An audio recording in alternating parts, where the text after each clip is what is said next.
Bismillahirrahmanirrahim. Hi friends, in this video I am going to show you about how you can change background color of any logo. So I want to change color of this logo. Now I select this tool and click on specific area that we want to change. After that go to edit and click on fill color.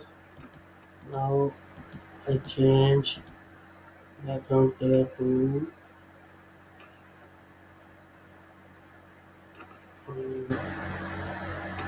four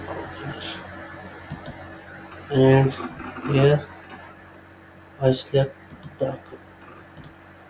Now you see its color is changed.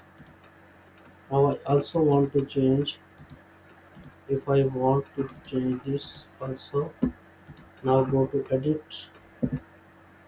and fill that. Now here